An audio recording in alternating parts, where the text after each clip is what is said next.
সাদা কাপড় পরে ফেলছি, কবরের সূরা দইরা ফেলাইছি, দুনিয়ার কোনো চিন্তা নাই, দুনিয়ার কোনো পোশাক আমার গায়ে নাই, দুনিয়ার একটা কালো সুতা আমার মাজায় নাই।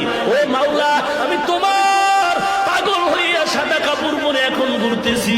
আল্লাহ ডাক দিয়া কয়, একবার তুই সফায় দৌড়া, আর একবার মারওয়ায় দৌড়াবি, আবার আমার অর্ডারে বান্দা মিনা মুজদালিফায় যাবি, আরাফার ময়দানে যাবি। তুই যদি যুক্তি দিয়া কও কাবার ঘরে নামাজ পড়লে 1 রাকাতে 1 লক্ষ, কিন্তু মিনায় গেলে মিনায় ময়দানে নামাজ পড়লে 1 রাকাতে 2 রাকাতেরও সওয়াব নাই, আরাফার ময়দানে 1 রাকাত নামাজ পড়লে 2 রাকাত নামাজেরও সওয়াব নাই, তাহলে ওখানে বইরা লাভ কি? আমি মক্কায় বয়া বয়া আল্লাহর সাথে লাইন লাগাই। আল্লাহ বলে চালাকি করলে হবে না।